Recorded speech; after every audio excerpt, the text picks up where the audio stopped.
Hola a todos, mi gente linda, mi gente bella, mi gente hermosa, bienvenidos otra vez a su canal de Filósofo 777 y el día de hoy te voy a hablar nada más y nada menos que cuando queremos hablar de las situaciones políticas en Venezuela, las persecuciones, todas las excusas que se han creado. El tema político en Venezuela es bastante incierto, bastante entendible. Cuando hay una tiranía sentada en Miraflores, recuerden, como lo he dicho ya cientos de veces, aquí no hay una dictadura política. Aquí hay una empresa militar llamada el Cartel de los Soles, una empresa criminal que dirigen militares, generales, precisamente por eso se llama Cartel de los Soles, que han hecho y seguirán haciendo mucho, pero mucho dinero con el NARCO tráfico y con la venta de la Nevazúcar, que le encanta a Diosdado. Eso es lo que ha impedido que en Venezuela se viva un movimiento político de izquierda versus movimientos del centro o movimientos de derecha. Aquí no hay problemas políticos. Yo lo he dicho una y otra vez, la salida para mí no es electoral. Para mí, el régimen sale con paz y que el pueblo decida salir a la calle. Que pueden pasar cosas que no queremos los venezolanos, tienen que pasar.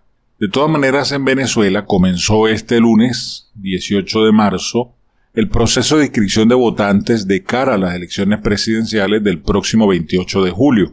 El presidente criminal usurpador colombiano que regenta Venezuela, gracias a la anuencia de la gallineta de las Fuerzas Armadas Nacionales Bolivarianas, Nicolás Maduro Moros, alias el Bobo de Cúcuta, quien se encuentra en el poder desde el 2013, va a buscar su tercer mandato.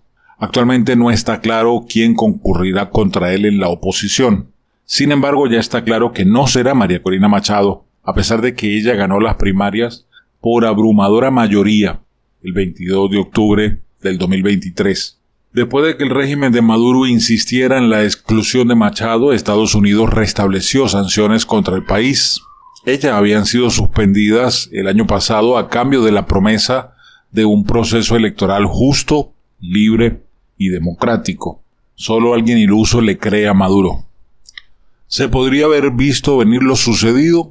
Aquí en la cronología de la evolución política de las últimas elecciones, desde el 2018 para acá, lo vamos a ver. Comencemos hablando del 2018. Nicolás Maduro es reelegido de manera fraudulenta en mayo como presidente de unas elecciones cuestionadas por irregularidades y denuncias de fraude. La oposición y varios países no reconocen los resultados. En noviembre comenzaron una serie de protestas en varias ciudades del país debido a la escasez de alimentos y medicinas. En el 2018 Venezuela enfrentó una grave crisis económica con una hiperinflación descontrolada y una fuerte devaluación de su moneda, el bolívar. Recuerden que en ese año nosotros vivimos ese momento en que tú ibas a una tienda, pedías un precio de un artículo, salías a buscar en la cuadra o en la manzana donde estabas otras personas con el mismo negocio y cuando regresabas ya habían incrementado el valor, porque había una hiperinflación impresionante. Vámonos al 2019. Juan Gerardo Guaidó Márquez, alias Juan Guizó, presidente de la Asamblea Nacional, se autoproclama el 23 de enero como presidente interino de Venezuela utilizando un recurso de un cabildo abierto y dada la situación de que había una ausencia de poder porque Maduro fue considerado usurpador del cargo y por consiguiente había un vacío de poder. Estados Unidos apoya la decisión, entre ellos varios países de América Latina, Francia y otros países de Europa como Alemania e Inglaterra apoyaron la decisión. Esto trajo casi 70 países respaldando a Juan Guaidó. La oposición liderada por Juan Guaidó intentó ingresar ayuda humanitaria al país desde Colombia y Brasil, pero fue bloqueada por las fuerzas leales a Maduro, tanto por las fuerzas represivas de las Fuerzas Armadas Nacionales Bolivarianas como de los colectivos armados o de los presos que manejaba Iris Varela, lo que desencadenó enfrentamientos en la frontera. Después de eso, Guaidó lanzó en abril Operación Libertad, llamando a los militares y a civiles a rebelarse contra el gobierno de Maduro, aunque no logró derrocarlo. El intento marca un punto de inflexión en la crisis política. Se producen enfrentamientos entre manifestantes y fuerzas de seguridad en Caracas y otras ciudades del país. Maduro se mantiene en el poder con el respaldo de las Fuerzas Armadas. En junio, un informe de la Alta Comisionada de las Naciones Unidas para los Derechos Humanos denunció las graves violaciones de derechos humanos que se estaban viviendo en Venezuela, incluyendo ejecuciones extrajudiciales y torturas. En noviembre, el gobierno de Maduro y la oposición iniciaron un diálogo en Barbados, con la mediación de Noruega, en un intento por encontrar una solución pacífica a la crisis política.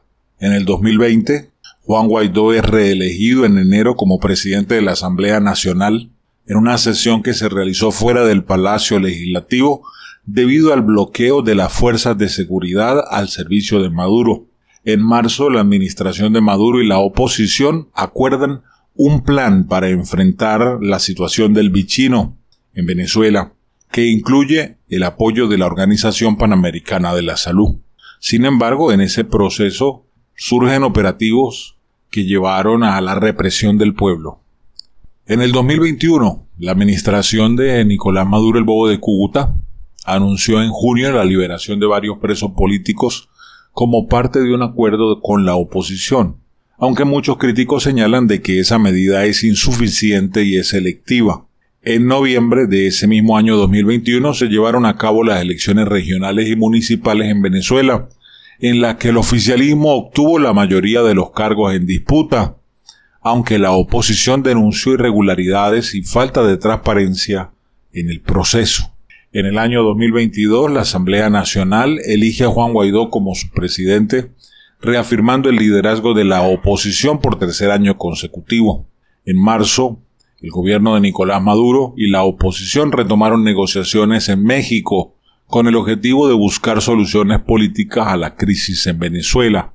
Sin embargo, ante la ineptitud de Juan Guaidó, tras oponerse en 4 ocasiones a intervenciones militares programadas con Estados Unidos y otros países, y tras saberlo eso, el grupo del G4, entre otros, decidieron que el gobierno interino no estaba haciendo sino gastarse los recursos que habían conseguido gracias al Titán del Norte, que había creado un fondo especial de recuperación para Venezuela, con el propósito de ayudar al gobierno interino a crear planes para liberar al país de Nicolás Maduro, y en vista de que ese dinero se estaba desapareciendo cada vez más por arte de magia, ante las acusaciones de corrupción contra Juan Guaidó y su equipo, se decidió ponerle fin al gobierno interino.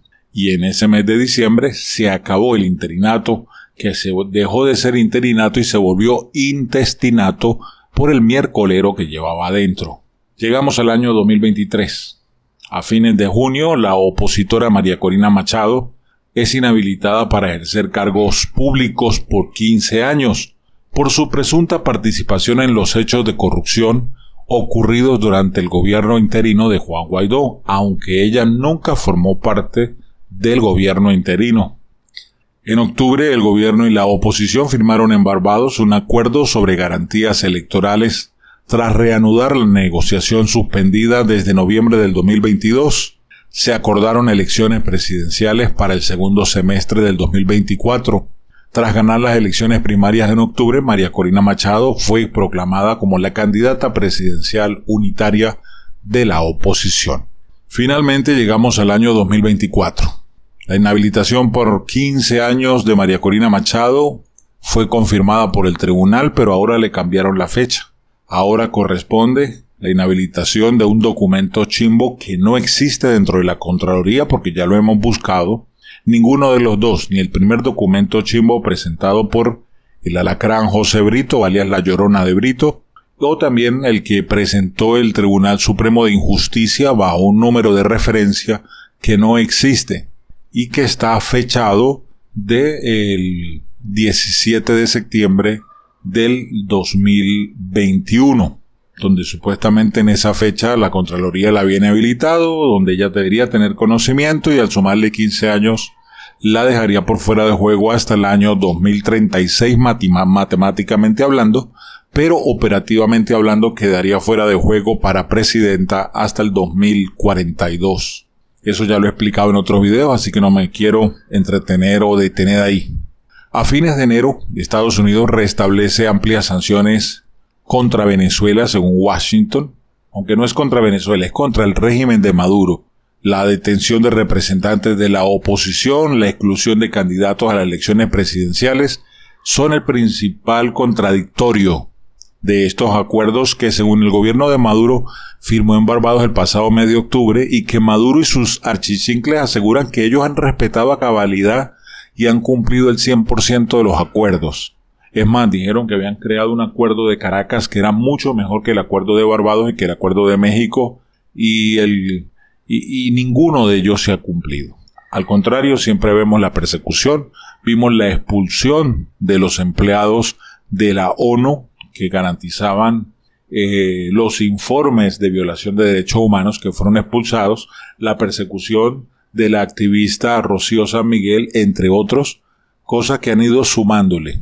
Solamente esperamos que este 18 de abril el gobierno de Biden decida si vuelven las sanciones contra el petróleo y gas o si va a permanecer la licencia activa por más tiempo, esperando, no sé, que San Juan agache el dedo.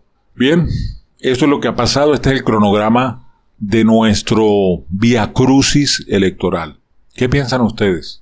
Cuando ustedes piensan en elecciones, ¿qué creen que va a pasar en Venezuela? Déjenmelo en la caja de comentarios. ¿Qué crees tú que va a pasar en Venezuela?